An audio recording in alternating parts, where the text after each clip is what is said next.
रहमान रहीम अस्सलाम वालेकुम। आज मैं हाज़िर हुई हूँ लेकर गार्लिक पोटैटो बाइट्स, जो कि बहुत ही मज़ेदार यूनिक सी रेसिपी है, बहुत ही टेस्टफुल रेसिपी है। इसके लिए मैंने हाफ़ के जी आलू लिए थे, 2 के अच्छी तरह से साफ़ करके बॉईल करने के लिए रख दिया था, 1 चम्मच इसमें नमक ऐड करके। तो इसे मैं 10 से 15 मिनट तक बॉईल होने देती हूँ। इसका छिलका बिल्कुल मत उतारना। आलू बॉयल हो चुकी है, ठंडे पानी में मैंने 2 के इसे टोकरी में निकाल लिया। अब मैं इसके तमाम छिलके उतार लेती हूँ एक एक करके। बहुत यूनिक रेसिपी है, लास्ट में ट्राई कीजिएगा। अब मैं इसे क्रश कर लेती हूँ क्रशर की मदद से। तमाम आलू क्रश करने के बाद मैं इसे फ्रिज में रखूँगी ताकि अच्छी तरह से ठंडे हो सकें। जितने आलू ठंडे होंगे उतनी ही यूनिक बाइट्स बनेंगे। इसे फ्रिज में रखती हूँ। चूल्हे पे मैंने रखा है फ्राई पैन, उसमें मैंने थोड़ा सा घी शामिल किया। इसे गर्म होने देती हूँ और इसमें चॉप किया हुआ लहसुन ऐड करती हूँ।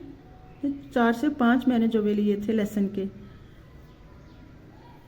इसे फ्राई करती हूँ 14 से 15 सेकंड तक। फ्राई हो चुका है और मैं इसमें शामिल करूँगी 1 चम्मच नमक का,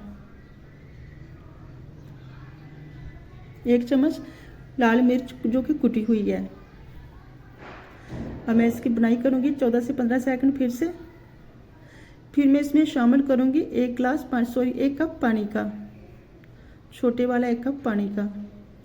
पानी मैंने शामिल कर दिया था, आपको दिखाना भूल गई थी। इसमें मैंने शामिल किया है चावल का आटा, जो कि 5 चम्मच लिए थे। अब मैं इसे अच्छी तरह से इसमें शामिल करके अच्छी तरह से चम्मच चलाऊँगी ताकि कोई गुठली ना बने। सलसल चम्मच चलाते रहना ताकि कोई गुठली ना रहे। इसे अच्छी तरह से मिक्स कर लेती हूँ।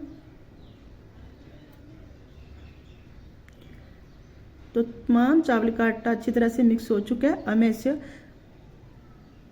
शामिल कर लेती हूँ आलू में। जितने भी आलू मैंने फ्रिज में रखे हुए थे वो सब में मैं ये शामिल करूँगी और इसे भी मैं थोड़ी देर तक ठंडा होने दूँगी। ये कॉर्नफ्लोर है, ये 3 से 4 चम्मच मैंने कॉर्नफ्लोर के लिए थे। अगर आपको डो तैयार करते हुए लगे कि मसाला बहुत थिक नहीं है तो फिर आप इसमें कॉर्नफ्लोर और भी ऐड कर सकते हैं ताकि बाइट अच्छे से बने। मैं इसकी डो तैयार कर लेती हूँ। डो तैयार करने के बाद मैं इसे 10 से 15 मिनट तक फ्रिज में रखूँगी।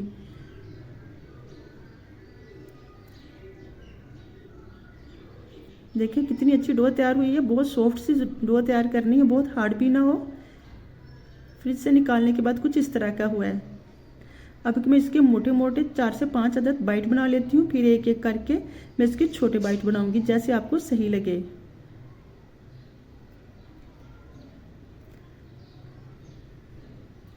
घी मैंने चूल्हे पे रख दिया था गर्म होने के लिए, जो कि मैंने काफ़ी गर्म करना है। फिर इसमें बाइट तैयार करनी है, 2 से 3 मिनट तक फ्राई करने। जब आप इसमें ये बाइट्स ऐड शामिल कर दें कढ़ाई में, तब आपने इसकी मीडियम से लो फ्लेम कर देनी है ताकि आपके बाइट्स जले ना।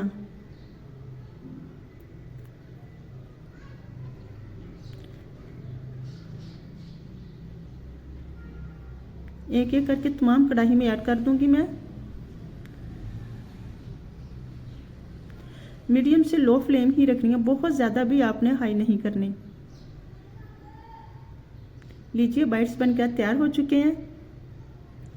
मैं आपको फाइनल लुक दिखाती हूँ। माशाल्लाह से बहुत यूनिक मज़ेदार से आलू बाइट्स तैयार हो चुके हैं। आई होप कि आपको मेरी रेसिपी अच्छी लगी हो तो कमेंट्स में लास्ट में बताइएगा। अब मेरे चैनल को सब्सक्राइब कीजिएगा, वीडियो को लाइक कीजिएगा। अल्लाह हाफिज़। अपना बहुत सारा ख्याल रखना। अल्लाह हाफिज़।